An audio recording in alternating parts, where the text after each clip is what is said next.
The smell of antiseptic lingered in the hospital corridor, sharp and suffocating, as she walked with hesitant steps toward the private suite.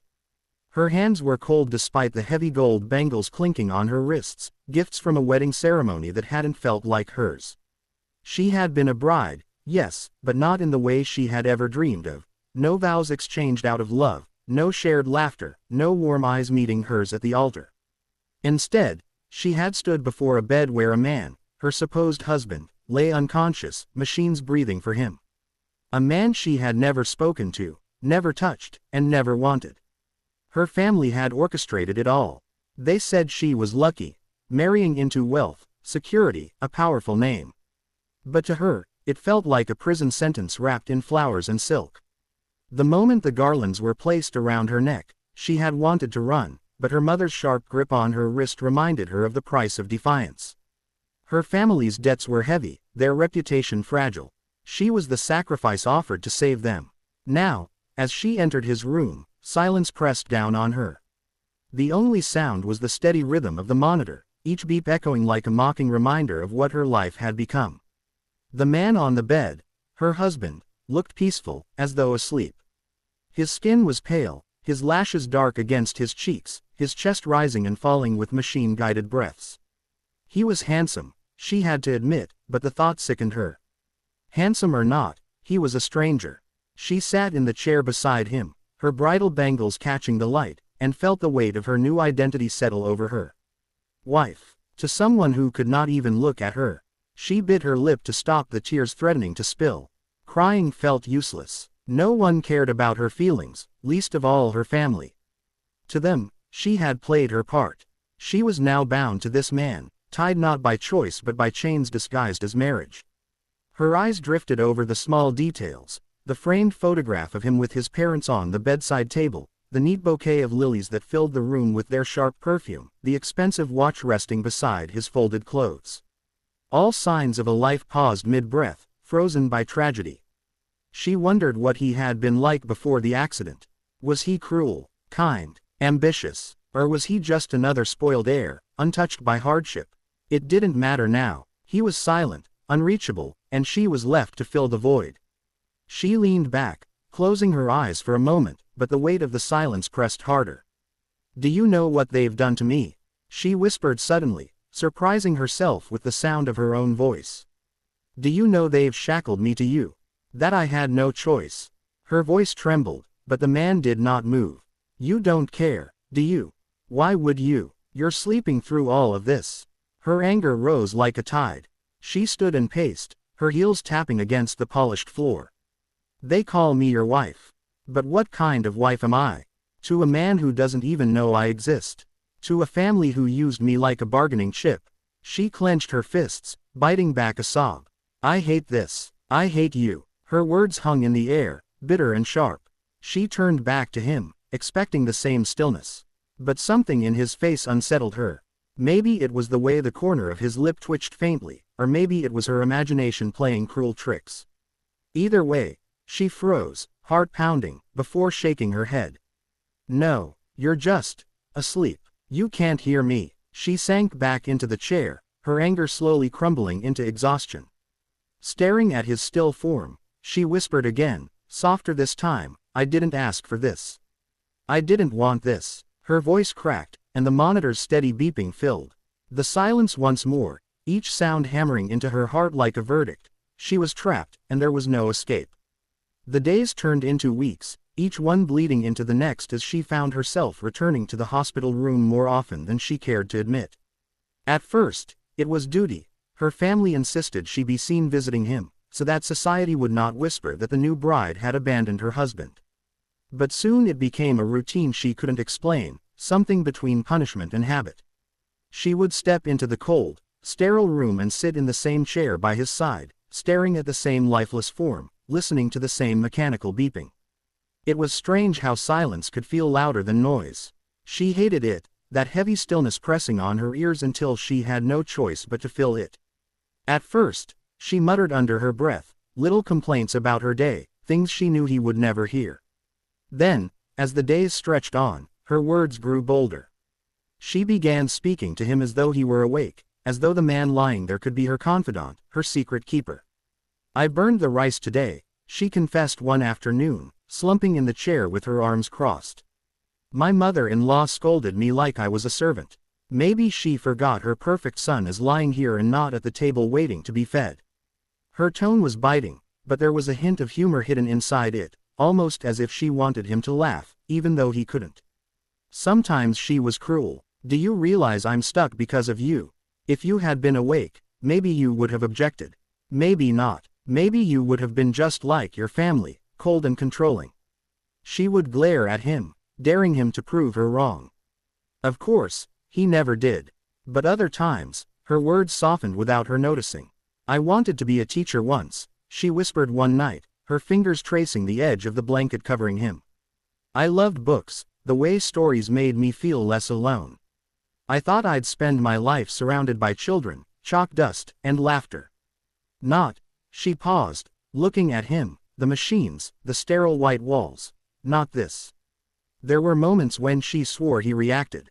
The first time, she had been telling him about her father's gambling, how his debts had swallowed their home and their peace, when his fingers twitched ever so slightly. She froze, leaning closer, staring at his hand with wide eyes. "Did you?" she whispered, but he didn't move again. The rational part of her told her it was just a reflex, a meaningless spasm. Still, she couldn't shake the chill that ran down her spine. Another evening, she had been crying softly after yet another fight with her mother-in-law, when she noticed his breathing seemed to shift, deeper, faster, almost as if he were listening. She pressed her palm gently against his chest, feeling the rhythm beneath her hand. "Can you hear me?" she asked, her voice trembling. No answer came, yet she couldn't deny the flicker of hope sparking inside her. As the weeks wore on, she began to look forward to these visits, though she would never admit it aloud. Talking to him gave her a strange sense of freedom. He couldn't judge her, couldn't interrupt, couldn't betray her secrets. She could pour her heart out into the quiet room and feel lighter afterward, even if nothing changed. But it wasn't just comfort she found. Something else was stirring inside her, something she didn't want to acknowledge. Sometimes, when she looked at him, she no longer saw just a body lying in stillness. She noticed the sharp line of his jaw, the way his lashes fanned across his cheeks, the faint curve of his lips. A warmth flickered in her chest, confusing and unwelcome. How could she feel anything for a man who had stolen her? Freedom. She shook her head violently whenever those thoughts crept in. "You're just lonely," she told herself. "You're only imagining things because he's the only one who listens." But even as she said it, she wasn't sure she believed her own words. And so, the strange connection grew, between a woman trapped in a marriage she never wanted and a man locked in sleep, silent yet somehow present. She didn't know it yet, but every whispered secret, every tear shed, every angry word and soft confession were weaving a thread between them, fragile but undeniable. Something was changing in the quiet of that hospital room, and she could feel it with every beat of the monitor. The rain tapped relentlessly against the hospital windows that night, a steady drumming that mirrored the turmoil inside her chest. She sat curled in the chair beside his bed, her shawl pulled tightly around her shoulders as though it could shield her from the storm both outside and within. It had been another unbearable evening with his family, her so-called in-laws, who treated her like an intruder in their gilded world. They had accused her of negligence, of not being a proper wife, as though she could do anything for a man who had not opened his eyes in months. Tears blurred her vision, but she blinked them back furiously.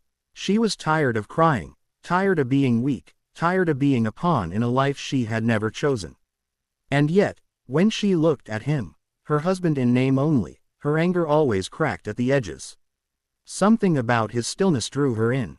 The sound of the machines was now so familiar it felt like the rhythm of her own heartbeat. She hated it, and yet she feared what silence would mean if those beeps ever stopped. "I can't do this anymore," she whispered, her voice trembling in the dim light. She leaned forward, gripping the rail of his bed as though it might anchor her. "I can't keep living like a ghost in a life that isn't mine. They don't see me. They don't care if I break into pieces. And you," her eyes swept over his face, pale but beautiful in its quiet strength, "you just lie here. You don't even know how much of me I've poured into this room." Her throat tightened, and before she could stop herself, the words tumbled out like a confession. Sometimes, I think you're the only one who hears me. And that terrifies me, because you're not supposed to. You're not supposed to matter. Her hand shook as she reached out, brushing a strand of hair from his forehead. The gesture startled her, intimate and uninvited, and she pulled back as though burned. But the dam had already broken. I hate you, she said, her voice cracking, because you've become everything I didn't want. And I hate myself because... Her breath hitched, the words sticking to her tongue. Because I don't think I hate you at all anymore. The confession left her raw, trembling. She buried her face in her hands, sobs shaking through her. For weeks she had bottled it all up. The loneliness, the resentment, the strange warmth blooming in her chest whenever she spoke to him. Tonight, it spilled out in a torrent she could no longer control. When the sobs finally slowed, she lifted her face, swollen and tear-streaked, and looked at him again. He lay there unchanged, eyes closed, lips parted slightly as though lost in a dream. A desperate laugh bubbled up from her chest. You'll never know, will you? She whispered bitterly. On an impulse she didn't understand, she leaned closer, her heart pounding so hard it felt like it might burst from her chest. Her face hovered inches from his, every nerve in her body screaming at her to stop. But she didn't. She pressed her lips to his in a trembling, broken kiss, a kiss meant for no one but herself, a kiss that carried her anger, her sorrow. And the fragile, frightening affection she could no longer deny. The world seemed to still in that moment. The rain outside faded, the machines hummed steady, and her breath caught in her throat. She pulled back quickly, ashamed, whispering, I'm sorry, I shouldn't have. And then it happened. His lips twitched beneath hers. His fingers curled faintly against the sheet. The steady rhythm of the monitor skipped, quickened. She froze, her heart slamming against her ribs as her gaze shot to his face. His eyelids fluttered, once, then again, until finally, slowly, impossibly, they opened. His eyes, heavy with the weight of long sleep, locked onto hers. Her breath hitched, her entire body trembling as she whispered, barely daring to believe, you're awake. His lips parted, dry and weak, but a sound escaped, hoarse, fragile, but real. The silence that had haunted the room for so long was broken by the miracle of his voice. The kiss she had given in desperation had shattered the barrier of his coma, and in that instant, her world changed forever. The moment his eyes opened, her world tilted. She had lived for weeks, months even, in a haze of one-sided conversations, pouring her heart into the silence of a man who never answered. And now, impossibly, he was awake. His gaze, clouded, heavy, searching, held hers as though he were trying to remember something lost in the shadows. She sat frozen, afraid that if she moved, the fragile miracle would shatter and he would slip back into darkness. He blinked slowly, his lips parting as though speech were foreign to him. A raspy sound scraped from his throat, and she scrambled for the glass of water by his bedside. Wait.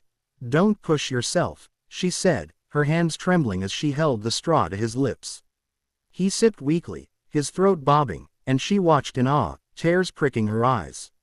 Even the simple act of drinking felt monumental, as though life itself had returned to him drop by drop.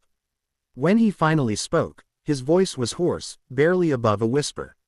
You stayed. 2 words, broken but clear, and they sank deep into her chest. She swallowed hard, unable to answer, because how could she explain everything she had felt, everything she had said while believing he could never hear her?